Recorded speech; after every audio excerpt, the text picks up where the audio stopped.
versículos del 9 al 11. Habíamos dicho que estos 3 versículos se asocian en los motivos: el motivo de la luz y el de las tinieblas, el motivo del mandamiento y del amor. Siempre son muy parecidos o comienzan prácticamente igual que en el versículo 4. Entonces, en todas estas proposiciones se alude a la misma postura equivocada en la que han caído ya los adversarios de Juan, es decir, los gnósticos, que constituyen un peligro para la iglesia. ¿Recuerdan? Si decimos que tenemos, si decimos que somos, pero no tenemos en realidad, entonces estaban mintiendo. Entonces los gnósticos siempre estaban argumentando, diciendo que eran, cuando en realidad no eran. Caminar en la luz, guardar los mandamientos, es sinónimo de amar al hermano. Es lo que trata de explicarnos Juan. Caminar en las tinieblas, hablando acerca de las tinieblas y del oscurantismo, es igual que ser cautivos en el odio, y eso es lo que está tratando de decir el versículo 10 y el versículo 11. Vamos entonces al versículo 10, que es donde quedamos. El que ama a su hermano permanece en la luz y en él no hay tropiezo. Primera de Juan, capítulo 2, versículo 10. Habíamos dicho que el versículo 9 era negativo, el versículo 10 empieza con una actitud positiva. El que ama a su hermano permanece en la luz y en él no hay tropiezo.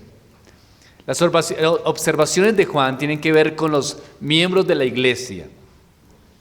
En este marco, Juan formula una declaración en términos absolutos que no da lugar a medias tintas. Según él, según Juan, no hay lugar para los matices. O hay luz o hay tinieblas. O hay amor o hay odio. Donde el amor está ausente, entonces ¿qué gobierna? El odio y las tinieblas. Pero donde prevalece el amor hay luz. Y Juan lo escribe: el que ama a su hermano, ¿cómo vive? Según lo que dice Juan, pues vive en luz. Y no hay nada en él que le haga tropezar. ¿Por qué? Porque está en la luz del Evangelio y está en el Señor. El amor no es tanto como cosas de palabras, sino más bien de ¿qué? De hechos. Quien ama a su hermano espiritual es como a sí mismo se amara y vive en la luz. Cuando una persona vive en la luz, dice el versículo, no tropieza, ya que puede ver claramente. Es interesante esta palabra al final. El que ama a su hermano permanece en la luz y en él no hay tropiezo. Hay diferentes traducciones que se han hecho del griego al español en relación a este versículo y particularmente la última parte. Algunas dicen, y no hay nada en él que lleve a algún otro a tropezar. Otra dice, y en esta no hay causa de tropiezo. Y otra versión dice, no hay nada en él que le haga tropezar. Son bien interesantes, ¿no? Estas formas de traducirlo. Aquí el punto es que la palabra prácticamente quiere decir que no cae en una trampa, no cae en tropiezo, no cae en una trampa como tal. El que ama a su hermano y permanece en la luz, y en él no hay tropiezo. ¿Cómo así en él no hay tropiezo? Pensemos en lo siguiente. Si amamos a nuestros hermanos, dice el versículo, pues estamos en luz.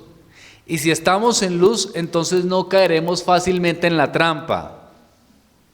Es decir, si andamos en el amor, evitamos tropezarnos. ¿Por qué? Porque nuestro corazón está lleno de paz. ¿Cuál sería el aspecto negativo de esta situación? Es el siguiente. Si estamos en tinieblas, quiere decir que no amamos. Y si no amamos, lo más seguro es que tropezamos. Sí, es correcto. ¿Y por qué se da de esa manera? Porque el rencor, el odio, el resentimiento hace que cometamos pecados con otras personas. ¿Cómo siente su corazón cuando no está bien con otra persona? ¿Cómo se siente? Mal, ¿cierto? ¿Cómo está su corazón? Cargado. Cuando no hay amor hacia el otro, el corazón está lleno de resentimiento y de odio y empezamos a tropezar. ¿De qué manera? Vamos a suponer que hay una persona a la cual no nos agrada mucho. No simpatizamos o sentimos, de hecho, un mal sentimiento a esa persona. Estamos en las tinieblas. Ese mal sentimiento hacia esa persona, ¿a qué nos lleva? Por lo general nos lleva a otro pecado. ¿Cuál pecado? El de hablar mal de esa persona, ¿no? ¿Sí lo vio? Mire, compró ese carro. ¿Quién sabe dónde sacó esa plata? ¿Sí nota? Mire, ¿quién sabe dónde está sacando plata? Yo creo que ese trabajo no le da para tanto. ¿Qué lleva una cosa a otra? A hablar de las personas, a crear resentimiento en el corazón, a empezar uno a angustiarse por el bienestar que le está sucediendo a la persona, que uno siente ese odio, ese rencor. Ese es el corazón. Cuando estamos con esa actitud pecaminosa, el pecado del odio hacia el otro, del resentimiento hacia el otro, nos hace tropezar en el pecado, porque vamos pecando una y otra vez en diferentes maneras por un mismo resentimiento. Revise su corazón, revise su mente y piense en las cosas que más les angustia. Y si lo que más le angustia es ver el triunfo del otro, la realización de los demás, de las personas a las cuales tal vez usted no le agrada, entonces quiere decir que usted está en tinieblas. Y que las tinieblas lo están haciendo tropezar. ¿A qué? A tener rencor hacia los demás. Dice entonces Juan, que el que ama a su hermano entonces está en la luz, es decir, ve las cosas con toda la claridad, y entonces en él no hay tropiezo porque sabe pensar, porque no está pensando con la emoción, con los deseos o con las pasiones, sino cómo está reaccionando, con la luz de ¿qué? Del Evangelio. Nos hace pensar con claridad.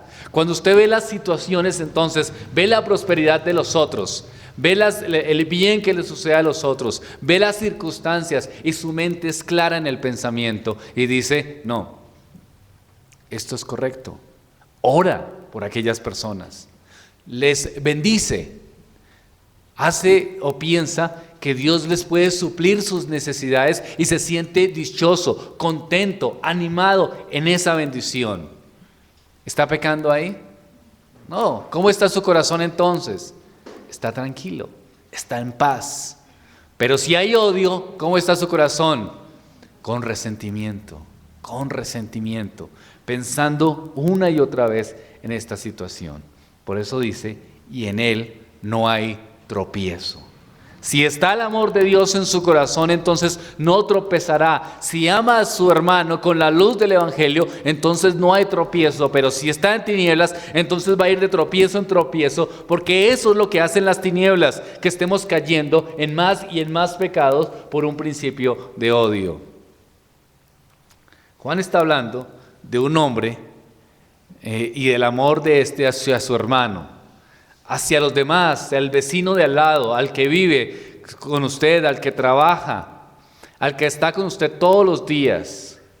Aquí lo que está Juan diciendo es que hay una supuesta actitud cristiana si estamos en luz, que se debe predicar con entusiasmo como creyentes, pero en realidad hay personas que tienen ciertas actitudes emocionales, pero no prácticas. ¿Qué quiere decir esto? Eso lo vemos en el pueblo cristiano como tal. Podemos pensar, vamos a ir a las naciones, ¿verdad?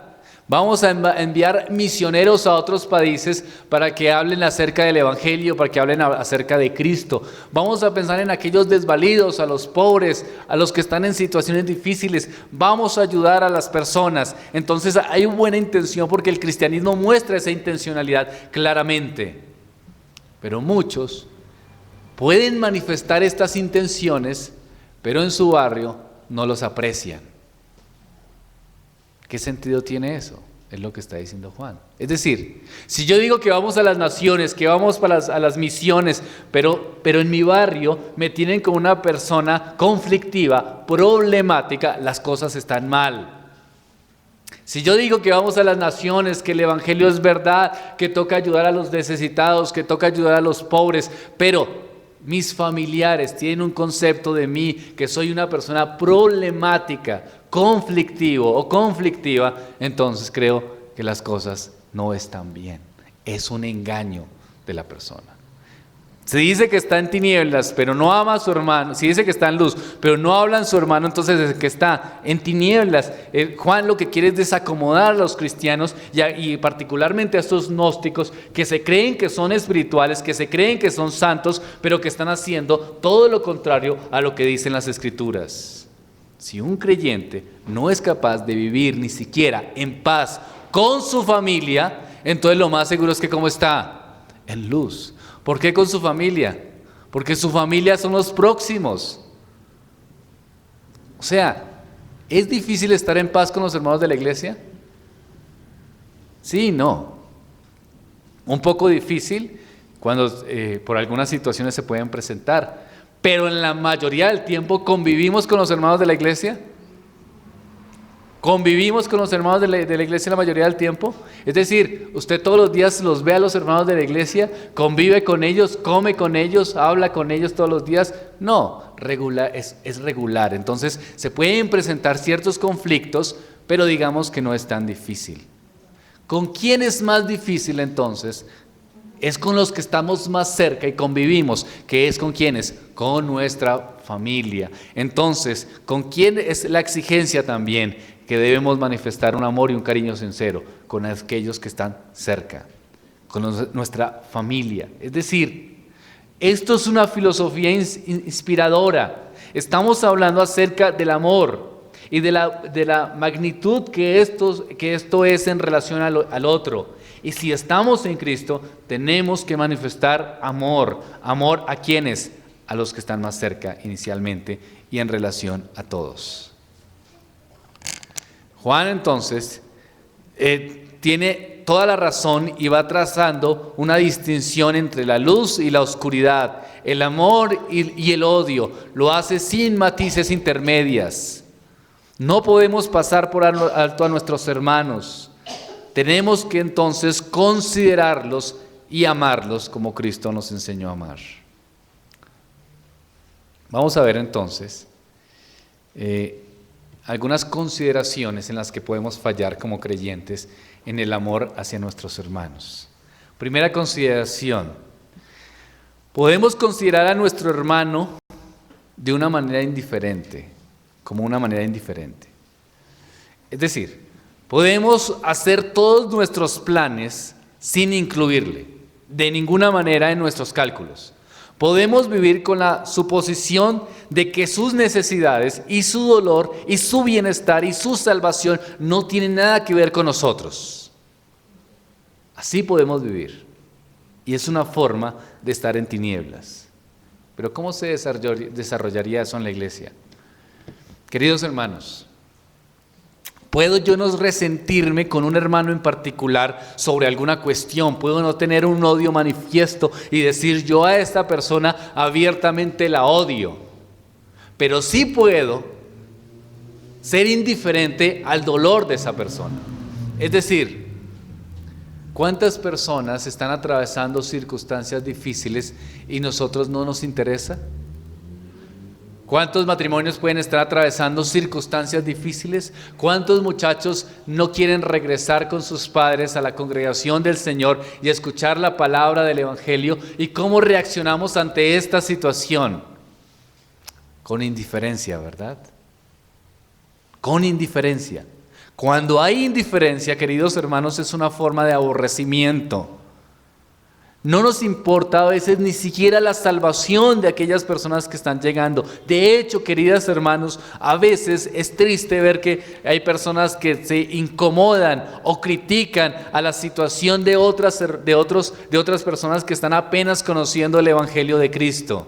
En lugar de ayudarles a que conozcan la verdad de la salvación. Es decir, personas que pueden llevar 10, 15, 20 años el Evangelio y se sienten incomodados por personas nuevas porque no suplen todas sus manifestaciones o sus deseos.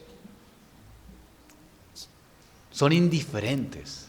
Eso es una forma de aborrecimiento. Otra forma, en la misma idea, de la manera de la indiferencia, es ser egocéntricos, es decir, personas, queridos hermanos, que piensan que los únicos que sufren son ellos. Nadie más sufre en la iglesia, solamente yo sufro. Y entonces siempre están manifestando, ¿cómo está, hermano? Bien, aunque esto, y yo sufro, y yo tengo este problema, y este otro problema, y esta circunstancia, y esta... Oiga, hermano, mire, usted ha orado por este hermano que está en esta necesidad. Ah, sí, pero eso sí, muy bien, pero es que yo sufro, y es que yo esto. Sí, hermano, pero sálgase un poco de usted mismo, porque hay otras personas en la congregación que también manifiestan sufrimiento.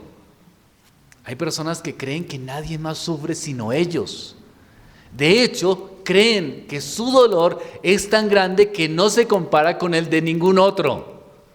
Si el problema es de pobreza, no es que yo tengo pobreza, pero hay otro más pobre. Ah, bueno, es más pobre, pero tiene un buen esposo. Pero este tiene un mal esposo. Ah, tiene un mal esposo, pero es rico, entonces está bien. Entonces, siempre está buscando la forma de pensar de que no están tan mal los otros, sino que realmente ¿quién está sufriendo? Yo. Totalmente egocéntricos. Eso es falta de amor. No se manifiestan, pueden saludar al mundo, pueden abrazar a todos los hermanos, pueden decir palabras dulces, pueden acariciar a los niños, pueden ser amables con todo el mundo, pero en el fondo siempre están pensando en ellos mismos. Es una forma de estar en oscuridad y de desamor. Interesante, ¿verdad? A veces creemos que una iglesia que manifiesta amor es una iglesia que se la pasa abrazándose. No. Puede pasar uno abrazándosela y seguir uno siendo totalmente egoísta, pensando en uno mismo y en sus propios sufrimientos. Pensar que los únicos que tienen realmente problemas serios son los míos y los demás nada. Pasa permanentemente o la mayor parte del tiempo pensando en sus sufrimientos y nunca se detienen tan siquiera a orar por los sufrimientos del otro ni del hermano. Eso es falta de amor. Eso es estar en tinieblas. Difícil, ¿no? Segundo, otra manifestación de estar en tinieblas o del desamor: mirar a nuestro hermano con desprecio.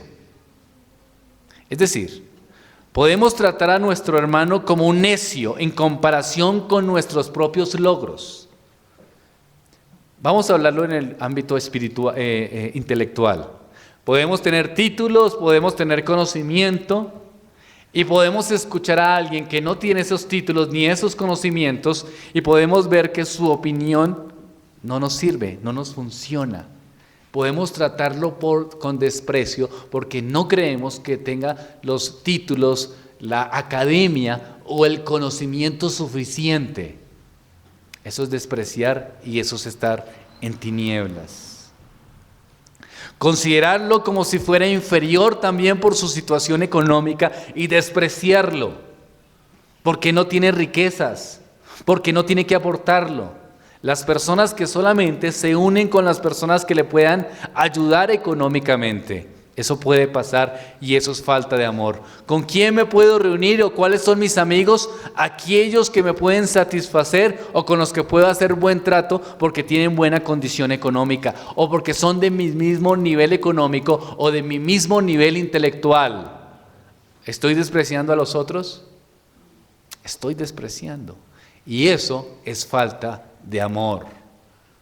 Despreciar a los demás porque creemos que no tiene el conocimiento intelectual o porque no tiene la economía que nosotros tenemos es una forma de falta de amor y es prácticamente un desprecio.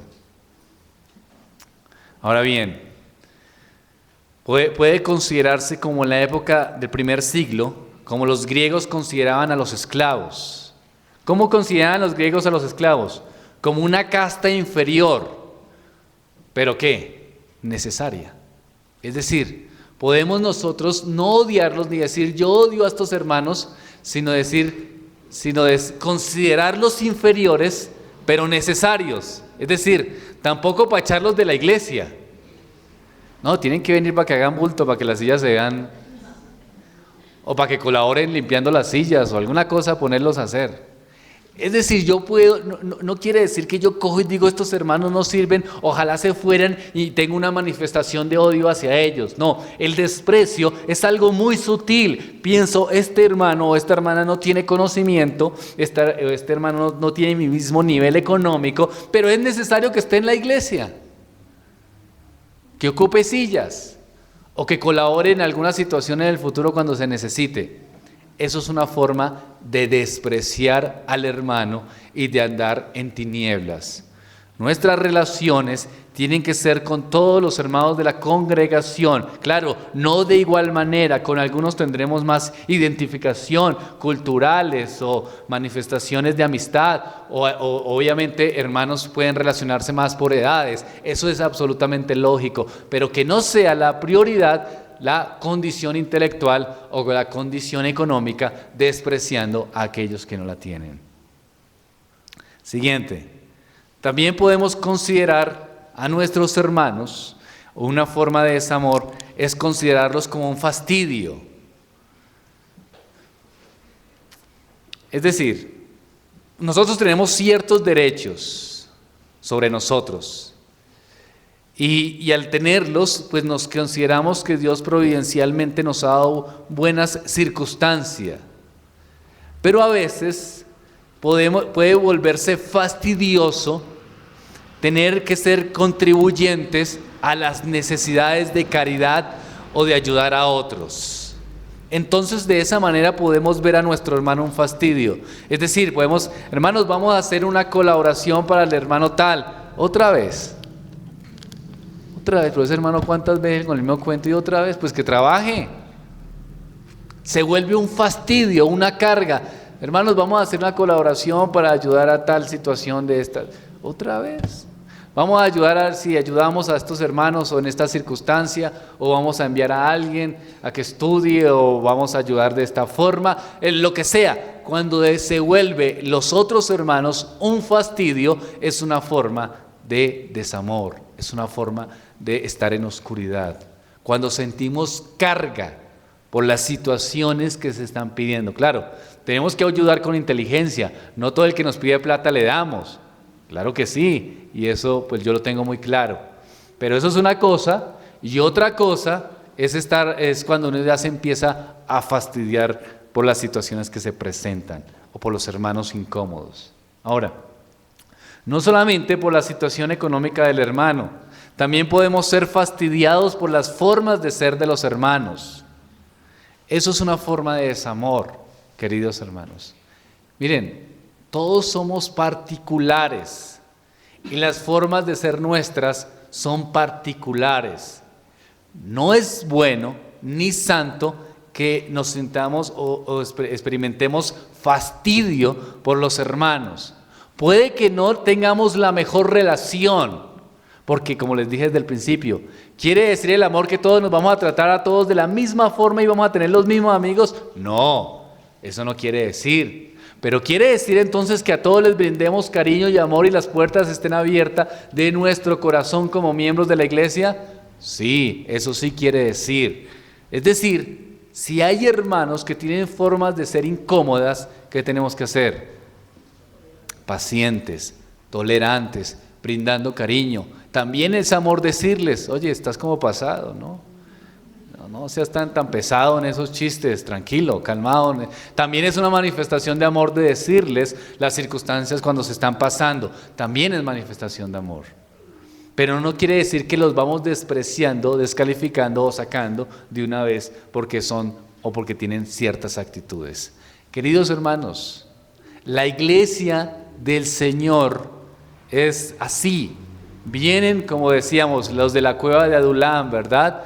Los de David, vienen aquellos que tienen problemas y dificultades. La iglesia del Señor no vienen los santos ni los perfectos. Entonces vamos a encontrar gente totalmente incómoda. Que usted se sienta a hablar un rato y piensa, ¿viste, hermano, cuándo se callará con tantas? Son incómodos, es la realidad, somos incómodos, yo puedo ser incómodo para otro. Tal vez alguien, otra vez el hermano viene a saludarme, ahorita me va a preguntar que si he leído la Biblia ahorita. Puedo ser incómodo para otros, otros podrán ser incómodos para mí, pero eso no quiere decir que no debamos amarlos. sino que las Escrituras nos mandan a hacerlo independiente de eso. No puede volverse la iglesia un fastidio, o que lleguemos a la congregación y con nuestras mentes empecemos a pensar cosas y pensemos que la iglesia es un fastidio y que todo es un fastidio y todo se relaciona con eso. No, eso es una falta de amor y eso es estar en tinieblas. Esa es la verdad. Siguiente. Una falta de amor o de estar en tinieblas es considerar a nuestro hermano como un enemigo. Estamos en una sociedad competitiva y eso puede producir que se genere dentro de la iglesia del Señor unas circunstancias de esta forma y generar en nuestros corazones un resentimiento hacia el hermano y verlo no como hermano en Cristo, sino como un enemigo. Es decir, si viene un hermano en nuestra iglesia y otro puede pensar, mire, este hermano viene y tiene buen carro, y tiene mejor carro que el mío. De pronto ahorita la gente lo va a admirar más que a mí. Antes me admiraban mi carro que tengo al frente, ahora van a admirar el de este hermano. Y empieza a generarle un resentimiento en el corazón de competencia. Mire este hermano cómo habla de bien. ¿Qué tal que venga a quitarme el puesto de pastor? Tiene cara como de predicador. Entonces empieza a generarle a uno un resentimiento, ¿no? Hola hermana, mire esta hermana está como muy bonita, ¿quién vestirá mejor, ella o yo? Y a veces pasa eso entre las mujeres, ¿no? Que se puede generar resentimientos simplemente porque la otra se vistió bien y entonces empiezan a compararse, empiezan a mirarse y en el corazón empiezan a amontonar resentimiento pensando, bueno, ¿quién se va a vestir mejor? Ojalá que no vuelva a la iglesia para yo seguir en el primer puesto de los que se visten mejor. Esos resentimientos se dan en las congregaciones y eso es pecado delante del Señor. Son cosas que no estamos diciendo a todo el mundo, ¿no? Son cosas que no estoy diciendo, a ver, ¿quién será el que va a predicar mejor que yo? Son cosas que no estamos diciendo, el que ve, hermanos, si ustedes saben de alguno que predique mejor que yo, por favor me avisan para mirar cómo lo sacamos. No, o sea, son cosas que no estamos diciendo, pero que están ¿dónde? En las malas intenciones de nuestro corazón. En los deseos, en los pensamientos, en los odios, en los resentimientos, de donde salen todas esas cosas. Y eso es desamor y eso es andar en tinieblas. Y en eso es lo que tenemos que nosotros contra eso luchar constantemente. Cuando hay competencia, queridos hermanos, dentro de la iglesia del Señor, a mirar quién tiene más autoridad, a mirar quién es el que se relaciona con quién, a ver quién es el más amigo del uno. Yo soy el más amigo del pastor. Yo soy el más amigo del líder que lleva más tiempo en la iglesia. Yo soy el más amigo de este. Eso es una actitud pecaminosa, queridos hermanos. No es competencia, no es mirar quién está en el primer lugar, no es mirar el que más se destaca. Es necesario reconocerlo como es. Queridos hermanos, mucho cuidado por despreciar al hermano o al otro porque de pronto le va mejor en los negocios y competir en ese aspecto y verlo como si fuera un enemigo potencial. ¿Cómo debemos verlo entonces? Como un hermano. Nos enseñaba el hermano en la lectura que hizo esta mañana, el hermano Santiago. Nos alegramos ¿con qué? Con sus alegrías. ¿Y estamos tristes con qué? Con sus tristezas. Sus alegrías tienen que ser nuestras, sus tristezas tienen que ser nuestras, sus intereses, debemos ser sinceros con sus intereses. El Evangelio nos saca a nosotros mismos de nosotros mismos, queridos hermanos. Cuando usted se sienta a hablar con un hermano y el hermano le está contando sus proyectos, sus planes, usted puede sentirse identificado con ello y orar por esas circunstancias para que el Señor conceda lo justo y lo que es necesario. No simplemente seguir la corriente. A veces es molesto esto, no sé si ustedes lo han notado, pero hay gente que pregunta, ¿cómo está? No, pues estoy de tal manera, sí, ya. Como que ya me contó, ya no siga contándome, porque no me interesa lo que usted me está diciendo. Le pregunté como un formalismo, no crea que es la realidad. O sea, no vaya más allá, solo dígame bien y listo. No empiece a narrarme toda esa historia. A veces sucede eso. ¿Por qué? Porque no se presenta un interés genuino. Si yo siento con algún hermano a hablar, es necesario que yo tenga que reconocer que sus intereses son ¿qué? mis intereses y que yo deseo orar por esta persona para que el Señor obre en su vida y cumple lo que es bueno y lo que es perfecto. Es un amor sacrificial, como habíamos visto hace 8 días. Es el amor cristiano, es el amor del Señor. Miren el 1 Juan 2:11 para terminar. Pero el que aborrece a su hermano está en tinieblas y anda en tinieblas y no sabe a dónde va, porque las tinieblas le han cegado los ojos. Ese es el que aborrece al hermano, ¿sí ven? Todo aquel que odia, ese odio le produce su propia caída. Es causa de tropiezo ese odio. No puede ser atribuido sus caídas o sus faltas a factores externos, sino solamente a su ser interior que está lleno de odio, le angustia, tiene sufrimiento, cae en pecados, no puede sentirse bien con su familia porque está esperando la competencia. Hay personas que no disfrutan lo que tienen pensando en lo que el otro sí tiene, porque en el fondo lo aborrece y lo odia. ¿Me hago entender? No, pero este sí le va bien, este sí viaja, este sí pasea, este sí tiene cosas, y yo aquí, si al caso Melgar el fin de año, qué tristeza, porque no salgo, porque no paseamos, porque no tenemos una mejor vida. Este sí tiene, oye, tienes una excelente esposa, sí, ella es buena gente, pero es que yo no he paseado, no he ido a los Estados Unidos. Oye, pero tienes unos lindos hijos, ah, sí, ellos son ahí bien, pero es que yo quisiera pasear, No vemos la providencia y la bendición del Señor por estar pensando en los odios y rencores que tenemos en nuestro corazón. Personas que se antojan, eso es un orgullo, es una falta de amor. Personas que se antojan por todo. Compré carro, yo también quiero un carro igual.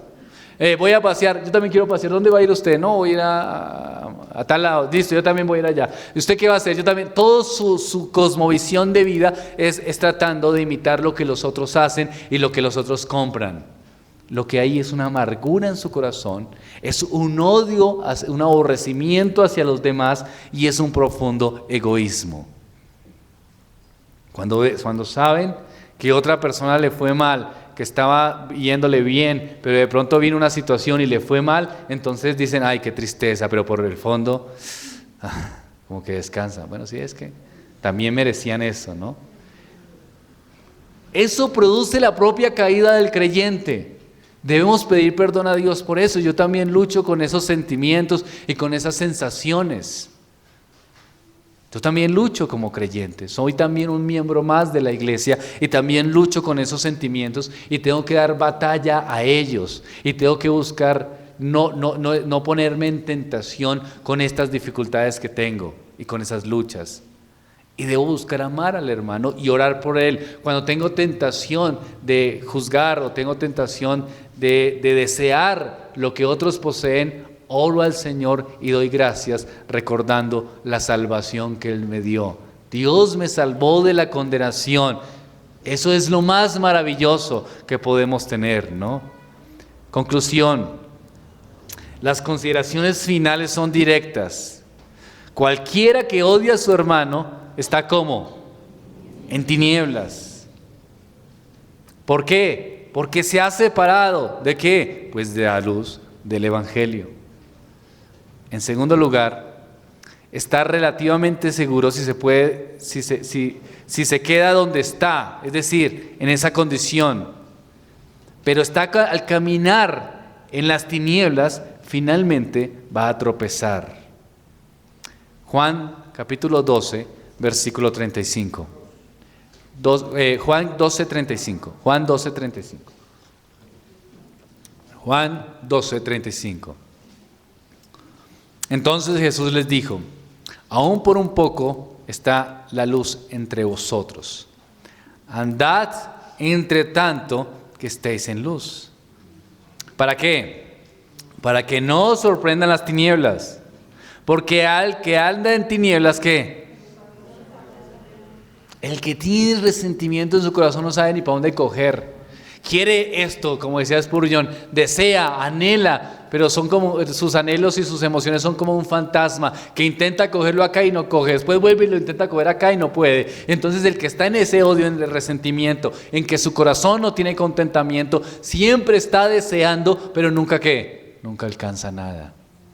Entonces no sabe ni para dónde va, no sabe ni para dónde coger. Ay, vamos a hacer esto, voy a tener esto, voy a hacer esto en la iglesia, hoy sí, y ahora sí arranco con esto, ahora sí voy a hacer esto. Ah, sí, esos tienen un mejor matrimonio, ahora voy a tener yo también un buen matrimonio. Ah, este tiene mejores posesiones, voy a intentar yo. Entonces siempre está detrás de ilusiones, pero nunca alcanza nada, nunca alcanza a nada. El que está en tinieblas, querido hermano, dice las Escrituras, no sabe para dónde va. La oscuridad, queridos hermanos, tiene un enceguecedor, tiene un efecto enceguecedor en los ojos. Cuando los ojos no se utilizan durante largo periodo de tiempo, como cuando ustedes duermen, y salen rápidamente o prenden la luz, viene una ceguera extraña, ¿cierto? Cuando una persona se encuentra en las tinieblas espirituales, su vida carece de significado. No tiene metas espirituales claras, propósitos espirituales, solo está hablando de su bien personal, de sus sentimientos personales, de sus emociones personales. ¿Por qué? Porque está centrada en sí mismo o en sí misma. Es una tragedia andar en tinieblas, porque no podemos ver con claridad la luz que resplandece. Dice Juan 1:9, aquella luz verdadera que alumbra a todo hombre, venía a este mundo. Cristo, el Evangelio es la luz. Con la luz del Evangelio y en amor cristiano podemos ver lo que es correcto. Si estamos en tinieblas, queridos hermanos, seguimos tropezando, sin caminar, sin ir al camino correcto. ¿Cuántas decisiones ha tomado usted equivocadas? Piense por qué fueron equivocadas. ¿Cuáles fueron las intenciones de su corazón? ¿Estaba en luz o estaba en tinieblas? Para casarse, para tener hijos, cosas buenas, en su trabajo, para viajar, todas esas decisiones que no pensaron que fueran como usted creía que iban a ser, que trajo fue frustración en muchos aspectos y tristeza y amargura. ¿Cuál fue la intencionalidad de su corazón? Tal vez lo hicimos en tinieblas y no en luz. Y el Evangelio es la luz. Y dice que si estamos en luz, no estaremos en qué, en tropiezo. Estar en el amor y en la luz evita que tropecemos. ¿Por qué? Porque nuestra mente, ¿cómo va a estar? Clara. Bien, hermanos, oremos al Señor.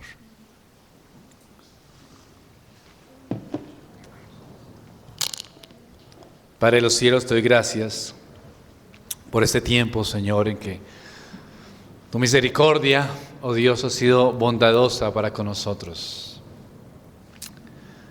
Te pedimos, Señor, que nos des sabiduría, Señor, porque a veces luchamos, nos alejamos un poco de la luz y nos metemos por este horrible mundo de las tinieblas y particularmente en el amor, Señor. Perdemos nuestras prioridades, dejamos de ser agradecidos porque empezamos a guardar resentimiento en nuestro corazón por los que tienen, por los que poseen cosas, por los que tienen buenos amigos o quieren mostrar amigos. Ayúdanos, oh Dios, a que nuestro corazón esté claro en nuestras decisiones por la luz del Evangelio. Que nuestro corazón no esté en tinieblas y en resentimientos y en odios, sino en un amor hacia el otro. Sabemos, Señor, que no todas las relaciones son iguales, pero sí sabemos también que debemos amar. Y la iglesia de Cristo debe manifestar amor. Ayúdanos como iglesia cristiana del Redentor a ser como un solo hombre, amándonos los unos a los otros, mostrando el verdadero testimonio de Jesucristo. Que podamos, oh Dios, superar nuestras diferencias con el amor de Cristo. Que podamos superar nuestros conflictos reconociendo tu obra salvadora. Que no estemos construyendo sobre arena, sino que estemos construyendo, Señor, sobre la roca que es Cristo Jesús. Y que el amor se manifieste, no como lo piensa el mundo, con abrazos, con invitaciones o cosas así, sino que el amor se manifieste con una verdadera preocupación hacia el otro, orando, reconociéndolo y pidiéndole que Dios sea glorificado en ellos. Te lo pido en Cristo Jesús. Amén. Hermano Álvaro.